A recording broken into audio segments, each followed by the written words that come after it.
디모데후서 1장 1절에서 2절 말씀 함께 봉독합니다.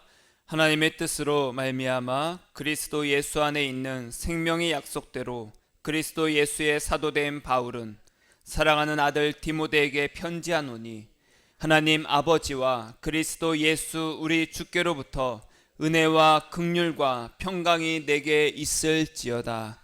아멘. 아멘. 따라하겠습니다. 예수님, 내가 이렇게 사는 것은 예수님의 은혜입니다. 감사합니다. 예수님 사랑합니다. 아멘. 이것을 아는 자에게 복이 있습니다. 아멘. 우리가 아무리 열심히 산다고 해도 뜻하지 않게 우리에게 불행이 닥칠 수도 있습니다. 어려움이 올 수가 있습니다. 그럼에도 불구하고 그럴 때 우리가 슬픔으로 눈물을 흘리면서, 하나님, 나에게 왜 이런 아픔이 있나요? 왜 나에게 이런 불행이 닥쳤나요? 그랬을 때도 세상으로 달려가는 것이 아니라 하나님 앞에 무릎을 꿇고 더욱더 하나님께 매달릴 수 있는 은혜가 있기를 축복합니다. 우리가 이 고난의 문제, 이 고통의 문제에 대해서는 또 다음에 말씀을 드리겠지만, 요즘에 그렇게 하나님께 마음을 주십니다. 이 인생의 고통이 끊이질 않고 우리가 힘든 것, 고난이, 어려움이 끊이질 않는 이유가 도대체 뭘까? 왜 이것에서 우리는 벗어날 수 없을까? 그것에 대해서 많이 또 묵상하게 되고, 또 그것에 대해서 이제 말씀을 또 이제 선포하려고 합니다. 오늘은 아니지만 그 전에 우리에게 정말로 필요한 것이 그럼 도대체 무엇일까? 오늘 말씀의 제목이 따라해 볼까요? 지금 필요한 것은. 네, 지금 필요한 것은. 지금 필요한 것은 도대체 뭘까? 여러분에게 지금 필요한 건 뭐예요? 어떤 사람이 돈이요, 뭐 집이요, 차요, 뭐 시험에 좋은 성적 받는 거요, 다 다를 수가 있습니다. 하지만 근본적으로 우리에게 진짜 필요한 것이 도대체 뭘까? 오늘 말씀을 통해서 깨닫는 은혜가 있기를 축복합니다. 어떤 사람이 길을 가고 있었는데 뒤에서 쿵쿵쿵 소리가 들려요. 뭘까 하고 딱 봤더니 코끼리가 술에 취해서 막 쫓아오고 있는 거예요. 막 흥청망청 하면서 코끼리가 막 쫓아오고 있는 거예요. 얼마나 무서워요. 막 도망갔습니다. 도망가서 보니까 우물이 하나 있어요. 저 우물 속으로 피해야 되겠다. 우물 속으로 들어갔어요. 그랬더니 이제 살았다. 보니까 뭔가 느낌이 쎄해요. 보니까 거기에 독사들이 막, 뱀이 막 갑자기 나오는 거예요. 나 살려라 하면서 보니까 그 우물에 나뭇가지가 있는 거예요. 나무 뿌리가. 그래서 나무 뿌리에 이게 매달렸습니다. 그 위에는 술 취한 코끼리가 있고 밑에는 독사가 울고거리고 있어요. 이제 나는 어떻게 해야 될까? 잠깐 버티다가 어떻게든 힘써서 올라가 봐야지 했는데 갑자기 이상한 소리가 들려요. 싹싹싹. 보니까 쥐 2마리가 그 나무 뿌리를 갉아먹고 있는 거예요. 그럼 좀 있으면 쥐가 다 갉아먹으면 나무 뿌리가 부러지겠죠? 그럼 어떻게 돼요? 자신은 독사굴에 들어가서 독사에게 물려서 죽게 됩니다. 이제는 더 이상 희망이 없다. 그렇게 절망하던 그때에 머리 위로 뭐가 뚝뚝뚝 떨어지는 거예요. 이게 뭐지? 딱 보니까 꿀이 떨어지고 있는 거예요. 나무에 매달린 그 벌집에서 꿀이 막 떨어지고 있는 거예요. 근데 이 남자가 지금 어떤 상황이에요? 조금 있으면은 나무 뿌리가 부러져서 독사굴에 들어가야 되는 상황입니다. 근데 지금 꿀이 떨어지니까 이 남자가 어떻게 했어요? 꿀을 받아 먹으면서 너무 흡족해 하는 거야. 맛있다.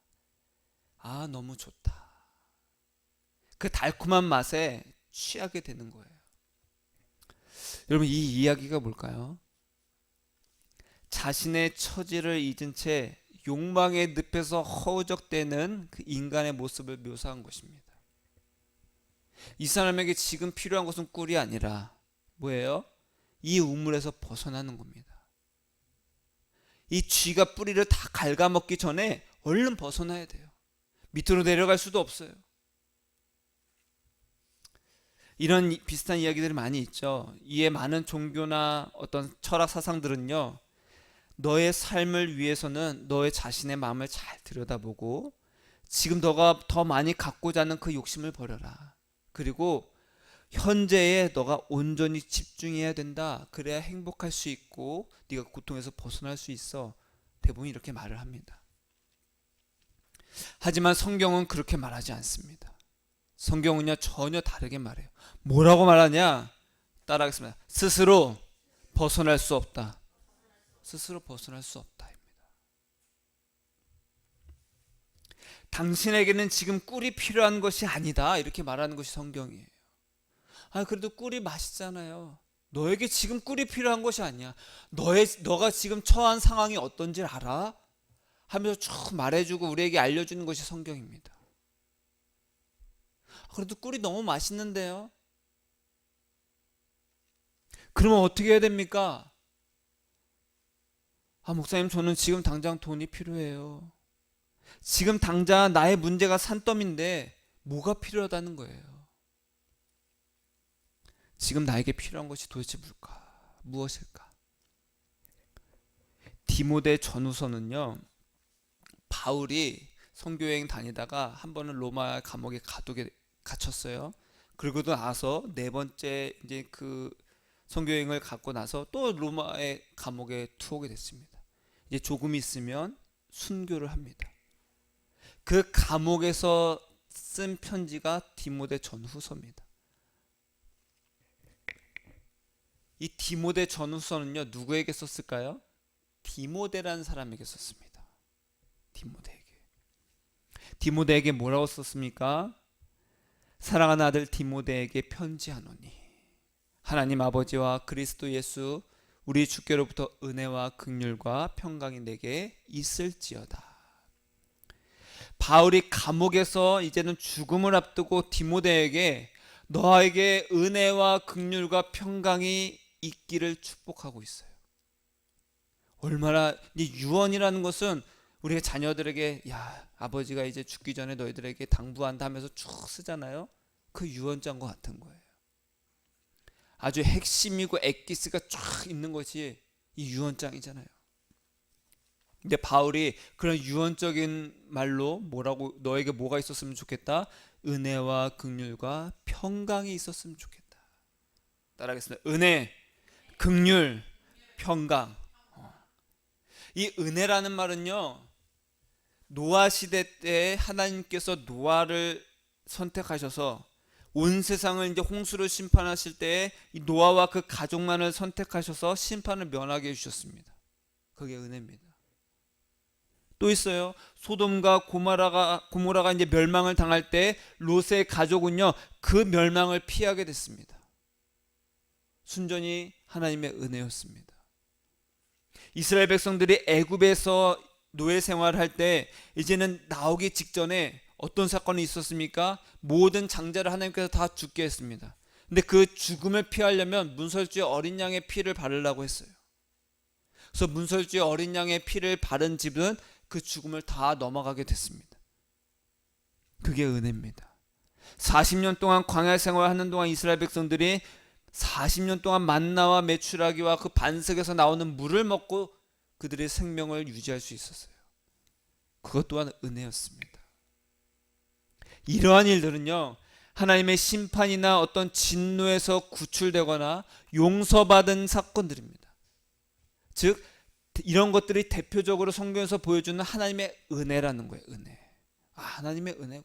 이들이 뭐가 잘나서도 아니고 무엇을 했기 때문이 아니라 그냥 하나님의 베풀어 주신 은혜입니다.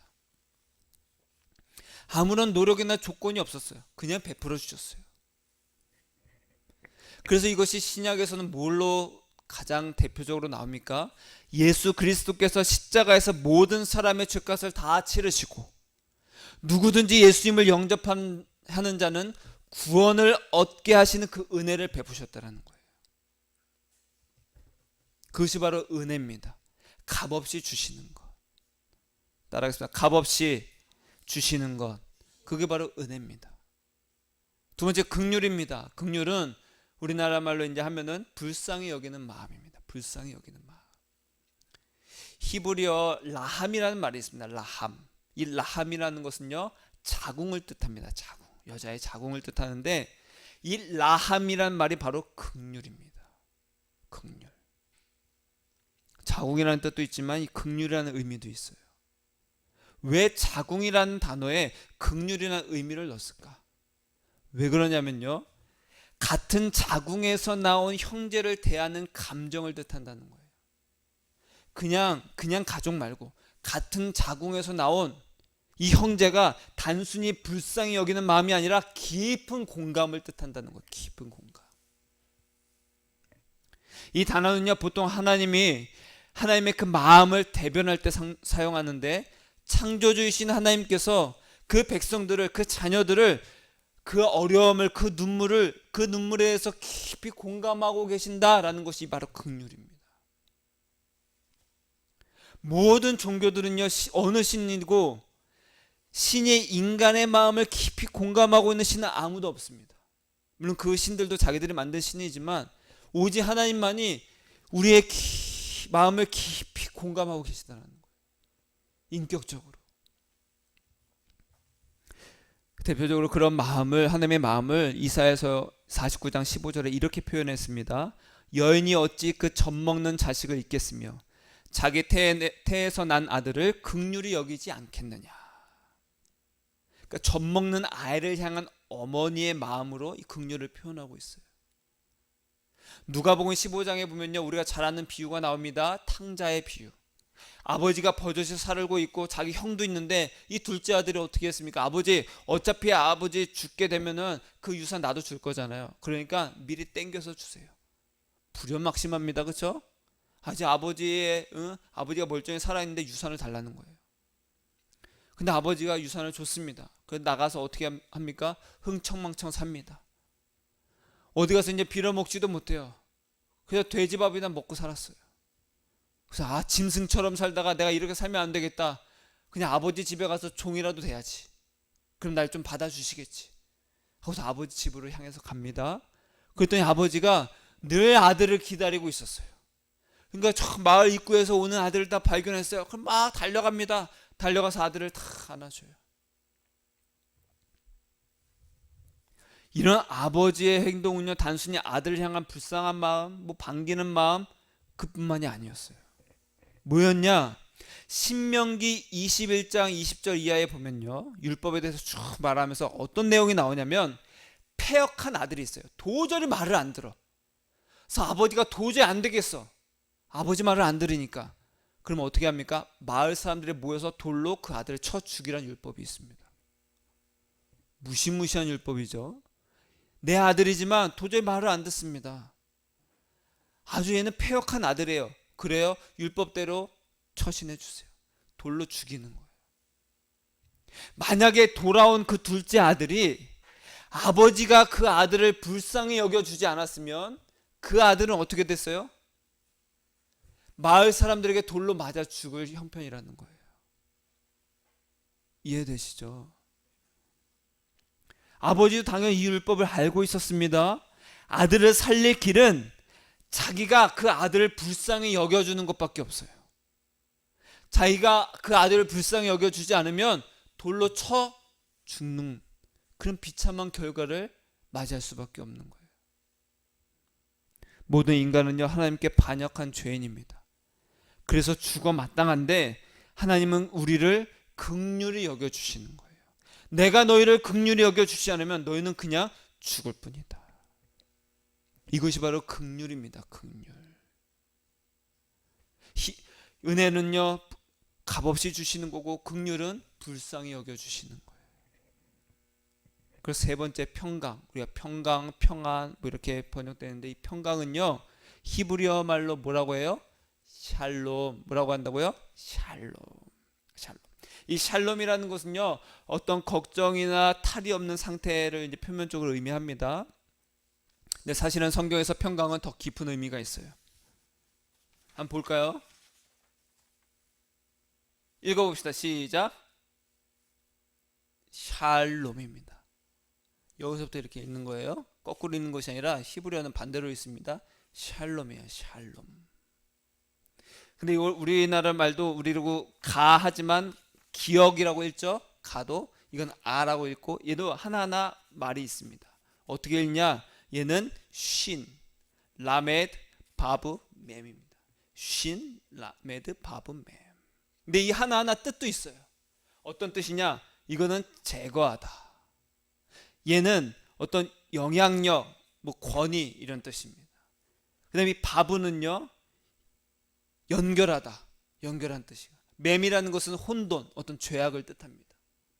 그 이것을 해석해 보면 어떤 뜻이 되냐? 너와 연결된 그 너가 죄악 가운데 있는 것들을 제거하다. 이해되시죠? 암흑, 죄악과 연결되어 있는 네 영향력 아래에 있는 그 죄악들로부터 네가 제거되다. 제거하다는 뜻입니다. 그래서 샬롬이 최초 사용된 그 문서를 보면요, 어떤 뜻이 있었냐면 돈을 다 갚은 상태입니다. 그러니까 빚이 없는 상태를 샬롬이라고 그랬어요. 샬롬. 여러분, 누군가에게 빚을 지면 마음이 편해요? 기뻐요? 안 편하죠. 안 기쁘고, 돈 갚아야 되는데 어쩌면 이렇게 돈 갚는 날짜는 이렇게 빨리빨리 돌아오는지. 그렇죠? 아이고, 이 대출이자 맨날 월급은 늦게 들어오는 것 같은데 내가 내 빚을 갚아야 되는 날은 금방금방 돌아옵니다. 마음이 편치 않아요. 마음이 편치 않아. 샬롬이라는 것은 더 이상 내가 돈을 다 갚은 상태, 돈을 다 갚은 상태가 이 샬롬이라는 거. 최초의 샬롬이라는 단어를 썼었던 그 문서에 보면, 여러분, 그래서 샬롬이 뭐예요? 예수님께서 말씀하셨죠. 부활하시고 나서 제자들의 두려움 가운데 있는 제자들에게 평안해라. 내가 너희들에게 평안을 주노라. 세상에 줄 수 없는 평안을 내가 너희에게 주노라. 여러분, 평안이라는 것은 그래서 내가 죄 가운데 있는데 그 죄 가운데 있는 것은 모든 것이 다 제거된 상태입니다. 내가 이 죄값을 다 치러진 상태가 이제 평안이라는 거예요. 물론 이 이스라엘 백성들이 나중에 자신들의 나라가 멸망하고 신약에서는 막 핍박을 당하고 그랬을 때는 막 숨어 다니고 피해 다니고 그랬을 때 오랜만에 사람들 만나면 샬롬 그랬어요. 그 말은 뭐예요? 그때는 별일 없었어? 괜찮았어? 네 목숨을 유지했어? 이 정도의 의미로 말을 했었지만, 사실은 샬롬이라는 것은 너가 정말로 전혀 아무런 빚도 없고 갚을 것이 없는 그 상태, 완전한 상태이냐, 이걸 물어보는 거예요. 여러분, 평안하십니까? 여러분, 샬롬이냐는 거예요. 샬롬. 그 마음에 빚이 막 있는 거예요. 내가 이걸 갚아야 되는데. 불안한 마음, 두려운 마음, 그것이 전혀 없는 온전한 상태가 평안이라는 겁니다. 이 교회를 쓴 다른 서신서들과 달리 디모데 전후서는요, 디모데, 즉 목회자였던 디모데에게 쓴 편지입니다. 이미 예수를 믿고 따르는 것은 물론 성도들을 가르치고 목회하고 있는 디모데에게, 고난의 최전선에 있는 이 목회자 디모데에게 바울이 감옥에서 쓴 편지라는 거예요. 그런데 바울은 이 디모데에게 너에게 이것이 있기를 원한다 하면서 무엇을 말했다고요? 은혜와 긍휼과 평강이 너에게 있기를 바란다. 왜 그랬을까? 이미 예수를 믿고 있고 이미 예수로 구원받은 디모데에게 너한테 은혜가 있기를 원한다. 긍휼이 있기를 원한다. 평강이 있기를 원한다.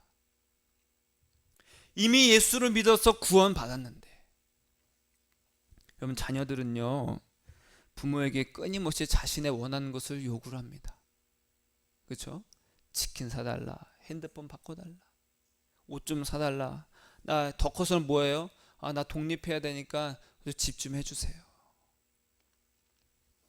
뭐 결혼시켜달라, 뭐 손주도 봐달라, 여러 가지 요구들이 있습니다. 근데 부모는요, 자녀가 원하는 대로 해줄 수가 없어요. 여러 가지 이유가 있겠지만 한 가지 분명한 것이 있습니다.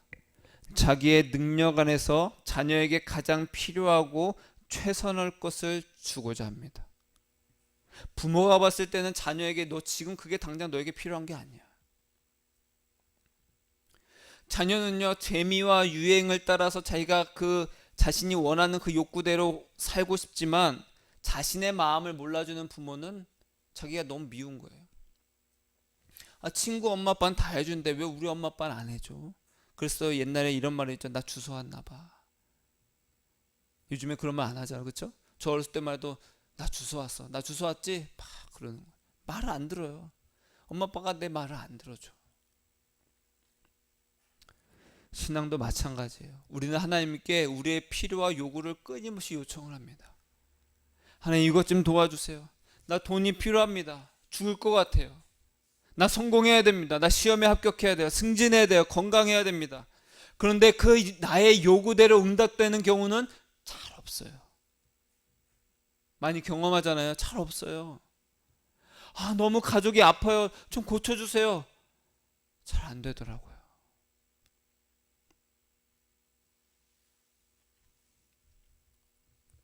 왜 바울은 디모데에게 축복을 하면서 너에게 은혜와 긍휼과 평강이 있기를 원한다 그랬을까? 여러분, 한 가지 전제 조건이 있습니다. 부모가 자녀를 바라볼 때, 부모는 이미 그 기간, 어린 시절 쭉 인생을 쭉 살아오면서 지금 자녀의 시기에 꼭 필요한 것이 무엇인지를 압니다. 자신이 그것을 했든 못했든 간에 지나오고 보니까 이때는 이게 필요하다 그걸 알고 있어요.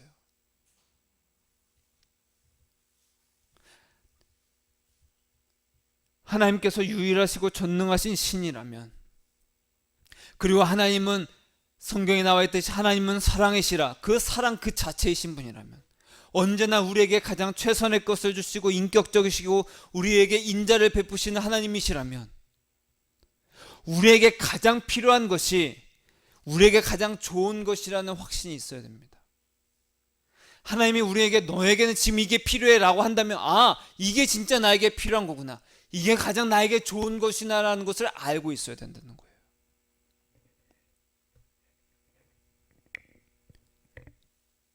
너무 인스턴트 식품 먹지 마라. 너 또 라면 먹냐? 또 그렇게 배달시켜 먹냐? 맛있잖아요. 근데 부모가 봤을 때는 그것이 몸에 안 좋다는 거 알아. 물론 맛은 있죠. 맛이 왜 없겠어요. 야, 그래도 이거 시금치 좀 먹어라. 콩나물 좀 먹어라. 이 나물 좀 먹어라. 이거 맛없어. 이 콩장 좀 먹어라. 싫어. 콩 싫어. 자녀들은 그러잖아요. 그렇죠? 저도 어렸을 때 그랬어요. 콩 먹기 싫었고 김도 싫고 나물 싫었어요. 그 고기만 좋아하고 햄 좋아하고. 우리는 다 알고 있습니다. 그런 인스턴트 식품 먹으면 우리 몸에서 염증을 일으킨다는 것을요. 튀김 음식이 얼마나 안 좋은지 알고 있습니다. 근데 얼마나 그렇게 치킨이 맛있는지. 어제 치킨 먹었는데 너무 맛있더라고요. 너무 맛있습니다. 알고 있어요. 몸에 안 좋다는 거. 그나마 그래 한 달에 한 번 정도 먹어보자. 그 정도 마음으로. 근데 왜 부모는 자꾸만 안 된다고 할까? 왜 부모는 자꾸만 안 사줄까? 이렇게 재밌는데, 릴스가 이렇게 재밌고 쇼츠가 이렇게 재밌는데, 재밌는 것들이 얼마나 많은데 왜 하지 말라고 그럴까? 알아요. 도파민이 막 분비돼가지고 더 이상 그것에 자극을 못 느끼면 더 강한 자극을 원하는 것. 그래서 내가 가만히 앉아서 책 보는 것을 이제 지루하게 느끼고, 이제는 내가 자극적인 것이 나에게 들어오지 않으면 내가 견딜 수 없게 된다는 거 알고 있어요. 학교에서도 배우고. 그런데도 끊임없이 우리는 내가 원하는 것을 찾는다는 거예요. 자녀가 그렇듯이 우리 또한 그렇다는 거예요. 우리가 가만히 조용히 앉아서 하나님만 바라보고 기도하는 그 시간 얼마나 지루합니까? 안 지루해요? 지루합니다. 가만히 앉아서 5분도 성경을 못 읽습니다.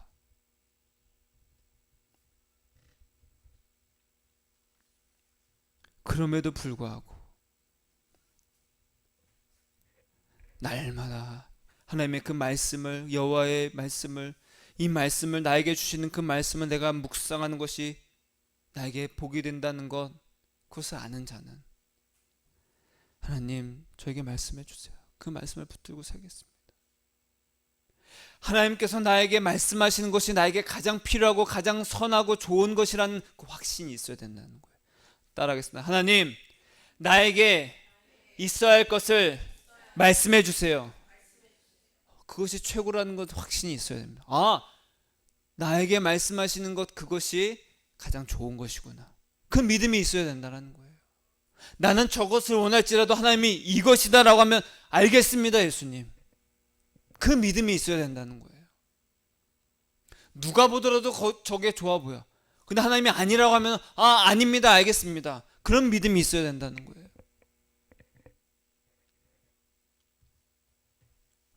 요한이 요한일서에서 이렇게 말했습니다. 1장 7절에 그가 빛 가운데 계신 것 같이 우리도 빛 가운데 행하면 우리가 서로 사귐이 있고 그 아들 예수의 피가 우리를 모든 죄에서 깨끗하게 하실 것이요. 예수님을 주인으로 섬기는 자는 예수님께 속해서 죄에서 자유하게 됩니다. 근데 문제가 있어요. 여전히 우리가 죄를 짓는다는 거예요.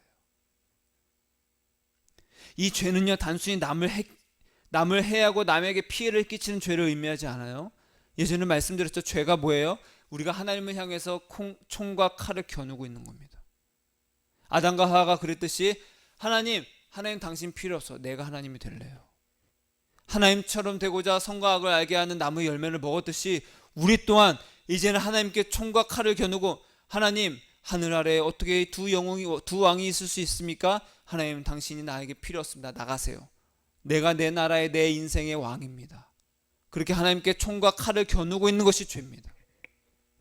그 죄로 인해서, 그 근본적인 이 원죄로 인해서 모든 죄들이 다 파생한 거예요. 시기와 질투와 폭행과 간음과 음란과 모든 것들이 다 나온 겁니다. 왜요? 내가 왕이야. 근데 알고 보니까 얘도 왕이래. 얘도 왕이래. 다 각기 인생에 다 왕이 됐습니다. 이제는 서로 다 총과 칼을 다 겨누고 있는 거예요. 그래서 회개는 뭐예요? 하나님을 향해서 내가 겨누고 있는 이 총과 칼을 내려놓고 항복하는 겁니다. 그래서 성경에서 뭐라고 합니까? 회개를 예수 그리스도인에서 우리가 원수되었던, 하나님과 원수되었던 우리가 하나님과 화목하게 하셨으니. 누가요? 예수님께서. 그래서 이 죄라는 것은 예수님으로부터 우리가 은혜와 긍휼을 얻지 못해서 평강이 없게 하는 거예요. 여러분, 인생 살면서 두려움이 있어요, 없어요? 계속 두렵습니다. 인생에 어렸을 때도 두려움이 있고 커서도 두려움이 있고 노년이 돼서 죽음을 앞두고도 두려움이 있습니다. 불안합니다. 이 불안이라는 것은 끝이 없어요. 실패와 좌절, 끝이 없습니다. 나는 이것밖에 안 되네. 아무도 나를 인정해 주지 않아. 내가 돈이 정말 필요했습니다. 그 돈을 벌었어요. 그 문제가 사라집니까? 아닙니다. 또 다른 문제가 나를 또 올가맵니다.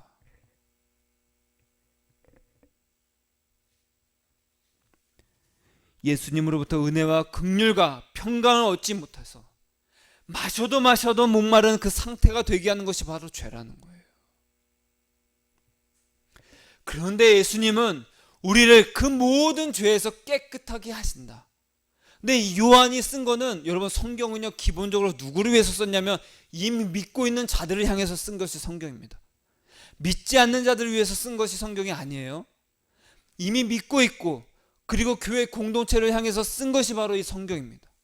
그 요한일서에서 요한이 뭐라고 누구에게 쓴 거예요? 불신자들을 향해서 쓴 것이 아니라 이미 예수를 믿고 있는 자들을 향해서 쓴 거예요. 그런데 뭐라고 합니까? 우리의 모든 죄로부터 우리를 깨끗하게 하실 것이요라고 말하는 거예요. 이미 교회를 다니고 있는 사람들한테 너희의 모든 죄를 예수님께서 깨끗하게 하실 것이요.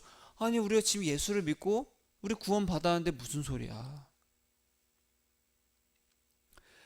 예수님은 이미 2000년 전에 십자가 달려 죽으셔서 예수님을 사랑한 자는 모든 죄에서 깨끗하게 하셨고 지금도 깨끗하게 하신다는 거예요. 왜요? 지금도 우리가 죄를 짓거든요. 아니에요, 목사님. 저는 예수 믿어서 저의 죄는 다 깨끗해졌습니다. 그렇습니까? 그런데 보세요. 요한일서 1장 8절에 그래서 요한이 뭐라고 이어서 말하냐면, 만일 우리가 죄가 없다고 말하면 스스로 속이고 또 진리가 우리 속에 있지 아니할 것이요. 여러분, 죄 있어요, 없어요? 죄 있습니다. 따라서 예수님, 나는 죄인입니다. 죄인이에요. 만일 우리가 우리 죄를 자백하면 그는 미쁘사 의로우사 우리의 죄를 사하시며 우리를 모든 불의에서 깨끗하게 하실 것이요. 이미 교회 다니고 있는 성도들한테 말하고 있는 거예요. 여러분, 예수 믿어도 죄를 짓습니다. 세상 사람들이 손가락질 하는 건 뭐예요? 너희들은 어떻게 교회를 다니면서도 죄를 짓냐? 우린 죄를 지어.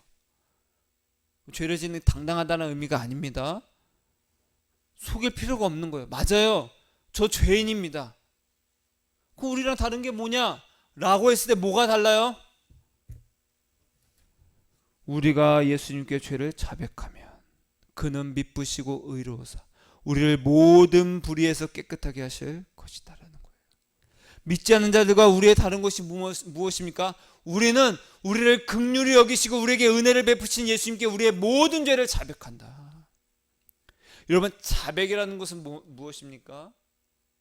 단순히 나 이러이러한 죄 지었어요 라고 읊는 게 아닙니다. 쭉 나열하는 게 아니에요. 자백은요, 내가 예수님의 은혜와 긍휼을 의지해서 예수님, 저는 이렇게 또 죄인입니다. 예수님, 저의 모든 죄를 용서해 주세요. 즉 예수님과 관계 있고 예수님과 사귀는 것, 그것이 바로 자백이라는 거예요. 세상 사람들이 예수님께 자백해야 안 해요? 안 합니다. 자녀가 나쁜 짓을 저질렀어요. 그 옆집 아저씨한테 아저씨 저 이렇게 잘못했어요. 저 좀 용서해, 그러지 않습니다. 자기 부모에게 가죠. 부모에게 가서 엄마 내가 사실 이렇게 했어요. 죄송해요. 그래. 다음부터 그러지 마. 용서를 받는 거예요. 그럼 그 아이는 아싸 하면서 그것도 날아갑니다.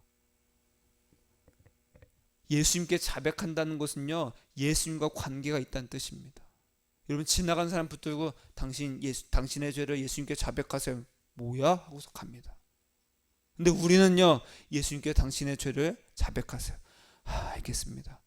그렇게 돼야 안 돼요? 그 안에 우리 안에 성령이 있기 때문에 네 알겠습니다 동의가 되는 거예요. 관계가 있기 때문에. 그렇게 되면 우리가 예수님의 은혜와 긍휼로 죄사함을 받고 예수님께 속한 예수님으로 온전해지는 그 평강을 누리는 거예요. 여러분, 예수님께 가서 용서를 받으시길 축복합니다.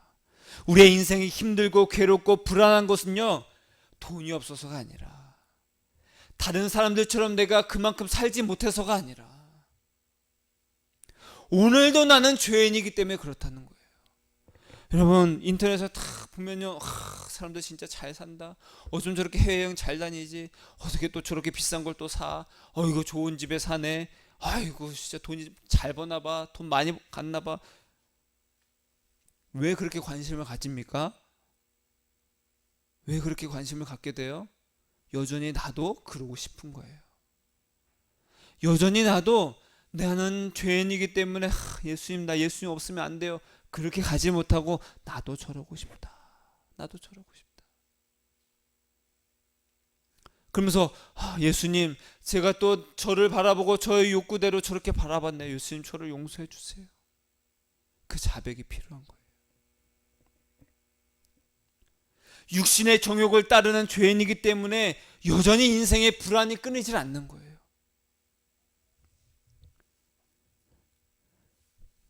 여러분, 노년의 은퇴 자금이 15억이 필요하답니다. 정년을 하고 정년 퇴임하고 나서 쭉 부부 기준으로 나머지 노년을 그나마 그냥 좀 사람답게 살려면 15억이 필요하대요. 그런 말 들으면 어떤 생각이 들어? 지금 당장 1,500도 없는데 무슨 15억이야. 불안함이 생깁니다. 우울해요. 우울해. 좀 연예인들은 저렇게 100억? 저 사람들 어떻게 저런 돈이 있지? 끊임없이 언론은 우리에게 누가 이만큼 잘 산다, 누가 이만큼 잘한다, 끊임없이 보여줍니다. 그럼 그럴 때 마음이, 여러분이 평안하십니까? 불안하십니까? 불안해요. 나도 저러고 싶은데 못하네. 그러나 걱정하지 말라는 거예요. 너의 인생이 두려움과 근심으로 우울할지라도 그러나 걱정하지 마라.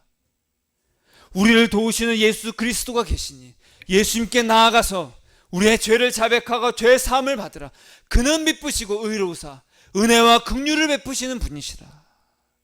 그리고 평강을 누려라. 우리에게 필요한 것은 예수님으로 말미암아 하나님께서 주시는 은혜와 긍휼과 평강이다. 따라하겠습니다. 하나님께서 나에게 주시는 것은, 나에게 필요한 것은 은혜와 긍휼과 평강이다. 그래서 베드로는 이렇게 말합니다. 베드로서의 3장에 우리 주 곧 구주 예수 그리스도의 은혜와 그를 아는 지식에서 자라가라.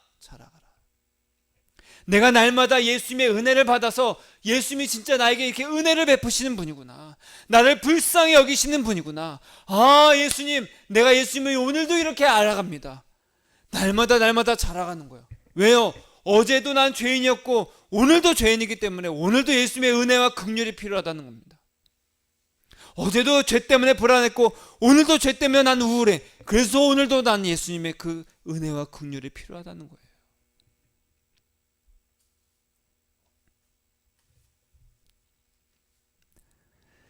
우리는요, 예수님을 사랑하도록 지음받은 존재입니다. 은혜와 긍휼을 베푸는 사람에게 우리가 끌립니다. 어쩜 저 사람은 자신을 생각하지 않고 남을 위해서 저렇게 희생할까? 어쩜 저 사람은 저렇게 은혜를 베푸지? 어쩜 저 사람은 저렇게 긍휼의 마음을 갖고 있지? 그런 사람한테 끌려요, 안 끌려요? 끌립니다. 그리고 사람들이 좋은 사람이라고 평가합니다. 와, 대단하다, 의인이다. 왜 그러냐면 예수님의 성품을 그에게서 보기 때문에 그렇습니다. 그 사람이 예수님을 믿건 안 믿건 상관없어요. 그건 나중 문제예요. 1차적으로 우리가 그런 사람에게 모든 사람이 끌리는 것은 예수님의 성품이 그에게서 우리가 보기 때문에 그러는 거예요. 모든 사람은 예수님의 그 성품에 끌리게 되어 있습니다. 사랑을 베푸는 사람, 긍휼을 베푸는 사람, 은혜를 베푸는 사람. 왜요? 그게 바로 예수님의 성품이거든요. 우리에게 그것을 끌리게끔 만드셨어요. 너에게도 은혜와 긍휼과 평강이 필요하다. 모든 사람은요, 자기에게 있는 것을 줄 수 있습니다. 그렇죠? 저에게 1억이 있으면 여러분들에게 줄 수 있어요. 그렇죠? 있으면 줄 수 있습니다. 있으면 줄 수 있어요. 하나님도 마찬가지예요. 하나님은 하나님께서 있는 것을 우리에게 줄 수 있습니다. 그래서 성경은 뭐라고 합니까? 하나님은 사랑이시라. 사랑 그 자체이십니다. 사랑이 충만하신 분이야. 사랑 외에는 없어요. 그래서 끊임없이 우리에게 사랑을 주시는 거예요. 내게 있는 것을 너에게 주노니. 베드로가 그 앉아있는 못 걷는 자에게 나에게 금과 은은 없다, 나에게 돈은 없어, 그러나 내가 있는 것을 너에게 주노니 나사렛 예수 그리스도 이름으로 일어나 걸어라. 베드로에게 있는 것은 예수였습니다. 예수님에게는 은혜와 긍휼과 평강이 충만합니다. 우리가 예수님의 얼굴을 뵙는 그날이 올 것입니다. 반드시. 그랬을 때 예수님의 얼굴을 뵙는 그날에 우리는 그 얼굴이 낯설지 않을 거예요. 왜냐하면 이 땅에서 우리가 예수님의 그 은혜와 긍휼과 평강을 우리에게 한없이 우리에게 비춰주셨기 때문에 우리가 어렴풋이나마 이 땅에서 봤던 것을 이제는 분명히 봅니다. 고린도전서 13장에 뭐라고 나왔습니까? 지금은 거울, 청동 거울을 보는 것 같이 희미하나 그날에는 얼굴과 얼굴을 대하는 것 같이 볼 것이고 온전하게 볼 것이다 라고 말합니다. 지금은 다른 사람들을 통해서 정말로 저 사람 정말 은혜로운 사람이다, 정말 좋은 사람이다, 그 사람을 통해서 희미하게 예수님의 그 성품을, 그 은혜와 긍휼을 우리가 잠시나마 볼 수 있어요. 그리고 나에게 베푸시는 은혜와 긍휼을 통해서 예수님 정말로 조금이지만 너무나도 좋습니다. 그런데 진짜 예수님의 얼굴을 보는 순간 우와, 말할 수 없지만 형용할 수 없을 만한 그 은혜와 긍휼을 우리가 보게 되는 거예요. 근데 너무 좋은 거예요. 왜요? 인생 가운데 그 조금씩 알게 되었거든요. 근데 이 땅에서 예수님의 은혜와 긍휼과 평강을 모르는 사람은 예수님의 얼굴을 쳐다도 보기 싫은 겁니다. 천국 자체가 싫은 거죠. 그래서 이 땅에서 예수님의 얼굴을 보면 볼수록 그 나라에 가서 정말로 예수님의 얼굴을 가까이 갈 수 있는 그 자리에 갖고 싶은 거예요. 죄를 안 지는 사람이 천국 가는 것이 아니라 예수님의 은혜와 긍휼로 죄를 용서받아서 온전한 예수님으로 평강을 누린 사람이 천국에 가는 겁니다. 그래서 우리는요, 내가 깨끗하기 때문에 천국 가는 것이 아니라 하나님으로부터 우리가 은혜와 긍휼을 받아서 모든 죄를 용서받은 죄인으로서 천국 가는 겁니다. 어제 용서받았습니까? 오늘도 용서받아야 됩니다. 어제 하나님의 은혜와 긍휼로 우리가 용서를 받아서 평안했습니까? 오늘도 그 은혜와 평강과 그 긍휼이 필요한 거예요. 지금 저와 여러분에게 필요한 것은 바로 이 은혜와 긍휼과 평강입니다. 사랑하는 여러분, 나에게 지금 필요한 것은 바로 이러한 것이라는 것을, 은혜와 긍휼과 평강이라는 것을 깨닫는 은혜가 있기를 축복합니다. 따라하겠습니다. 하나님, 나에겐 은혜와 긍휼과 평강이 필요합니다. 마음껏 부어주세요. 아멘. 이 땅에 사는 동안 다른 것이 아니라, 우리가 이 땅에 사는 이유가 뭡니까? 저 나라에서 예수 그리스도 계신 그 나라에서 하나님의 그 많은 사랑 가운데 우리가 누리면서 살기 위한 거 아닙니까? 그러면 이 땅에서 그 은혜와 긍휼과 평강을 많이 받아야 되는 거예요. 많이 받아야 되는 거예요. 저와 여러분이 진심으로 오늘도 저에게 은혜와 긍휼을 베풀어 주셔서 예수님으로 평안을 누리게 하여 주옵소서. 그래서 이것이 정말 나에게 가장 좋은 것이고 가장 필요하다는 이 은혜를 깨닫는 저와 여러분이 되기를 예수님의 이름으로 축복합니다. 기도하겠습니다.